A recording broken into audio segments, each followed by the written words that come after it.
जय हिंद दोस्तों, आप देख रहे हैं आवाज 19, जहां हर सवाल सत्ता के सामने सीधे रखा होता है। आज बात उस सच्चाई की जो हमारे देश की मीडिया के सामने आईना की तरह रखी गई है। हाँ, हम बात कर रहे हैं गोदी मीडिया की और उस शख्स की जिसने पूरे देश में हलचल मचा दिया है। प्रशांत किशोर दो बड़े चैनल एबीपी न्यूज और टाइम्स नव भारत दोनों का इंटरव्यू क्लिप और एक ही सवाल, क्या पत्रकारिता अब सवाल पूछना भूल चुकी है? एबीपी न्यूज के एंकर और जन स्वराज के पार्टी प्रमुख प्रशांत किशोर लाइव डिबेट में आमने सामने आते हैं, लेकिन जैसे ही पीके ने अमित शाह और सम्राट चौधरी पर सवाल उठाया, पूरा दोस्तों माहौल ही बदल गया। देखिए दोस्तों, पहले ये पीके ने क्या सवाल पूछा है, उसके बाद आपसे हम रूबरू होते हैं। सम्राट चौधरी के पीछे आप पड़ गए हैं, मतलब हर जगह उनका 10th क्लास का मार्कशीट का है, चश्मा लगा के यही ढूंढे जा रहे हैं, दूरबीन से ढूंढ रहे हैं। प्रशांत, आप ये बताइए कि 7 लोगों के हत्या का अभियुक्त, आरोपी नहीं, 7 लोगों का हत्या का अभियुक्त इस राज्य का उप मुख्यमंत्री बना हुआ है आपके अमित शाह जी के कृपा से, उनके मास्टर स्ट्रोक के तहत। और आप कहते हैं कि बिहारी होने के नाते मैं उस बात को उठाऊं भी नहीं। आप उनसे जरा पूछ लीजिए कि जिन 7 लोगों के हत्या के आरोप में आप जेल गए थे, क्या कोर्ट ने आपको बेल दिया? क्या ट्रायल चला? वो कोर्ट का उस केस का क्या हुआ? भाई, इन्होंने एक फर्जी सर्टिफिकेट लगाया कि मैं 15 साल का हूं और नाबालिग होने के नाम पर उस समय जेल से निकल गए। आज तक उसका ट्रायल नहीं चला है। आप दिल्ली में रहती हैं, निर्भया का केस हुआ। निर्भया के रेप केस में 2 लोग इसलिए बरी हो गए कि वो नाबालिग थे। इसका मतलब क्या वो रेपिस्ट नहीं है? और आप कह रहे हैं कि इनकी बात क्यों कह रहे हैं? आपने अमित शाह से यह सवाल पूछा?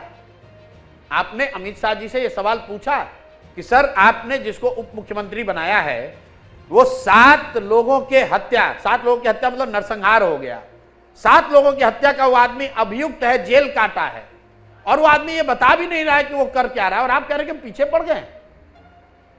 ये पीछे पड़ना है।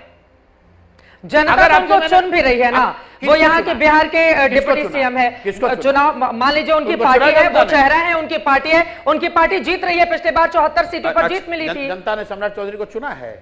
दोस्तों, 7 लोगों की हत्या के आरोपी व्यक्ति अगर उप मुख्यमंत्री बनता है तो क्या ये लोकतंत्र का जीत है या राजनीति का बेशर्मी है?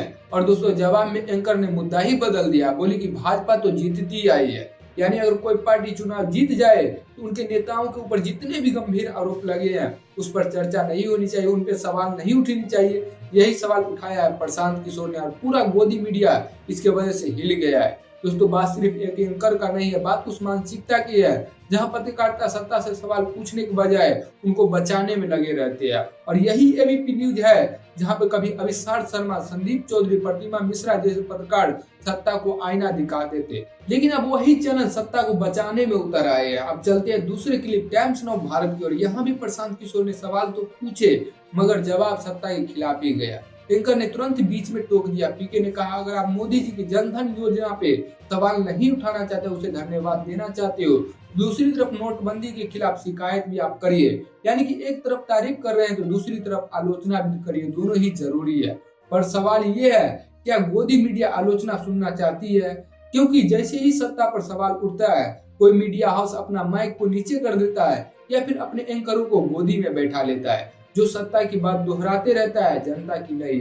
ये सवाल सिर्फ एबीपी न्यूज, टाइम्स नव भारत का नहीं है, पूरे पत्रकारिता का है, जहां सवाल पूछना अपराध बन गया है। पीके ने सही कहा, जो सवाल करेगा उसके पीछे एजेंसियां लगा दी जाती है, ईडी, सीबीआई, इनकम टैक्स। और यही कारण है कि जो सच्चा पत्रकार है, सच बोलता है, उसे या तो नौकरी से निकाल दिया जाता है या फिर झूठे केस में उसे फंसा दिया जाता है। आज पत्रकारों का एक वर्ग सत्ता को चापलूसी करने में लगा है, क्योंकि प्रधानमंत्री का बाय बाय अगर उसे मिल जाए तो उनका दिन शुभ हो जाता है। क्या यही रह गई है पत्रकारिता? अब दोस्तों, आपसे भी सवाल है, क्या मीडिया सिर्फ जीतने वालों का जय जयकार लगाएगा या उनसे सवाल का जवाब भी लेगा? क्या पत्रकार को सिर्फ सत्ता का गाना गाना चाहिए या जनता का सवाल भी उठाना चाहिए? क्योंकि अगर मीडिया सवाल नहीं पूछेगी तो लोकतंत्र धीरे धीरे मर जाएगा। दोस्तों, आवाज 19 का मानना है, पत्रकारिता का मतलब सिर्फ माइक पकड़ना नहीं होता, बल्कि सच्चाई को सामने लाना होता है, चाहे किसी को अच्छा लगे या बुरा। आप भी अगर चाहते हैं कि इस आवाज के साथ बने तो हमारे वीडियो को शेयर जरूर कीजिएगा, आवाज 19 को सब्सक्राइब कर लीजिएगा और सच की लड़ाई में हमारा साथ दीजिएगा। दोस्तों, वीडियो आपको कैसा लगा है कमेंट में भी जरूर बताइएगा, और जितने भी व्यक्ति हमसे जुड़ रहे हैं वो भी अपना नाम दोस्तों कमेंट में जरूर बताइएगा, ताकि आपको भी हम धन्यवाद दे सकें। बहुत बहुत धन्यवाद दोस्तों।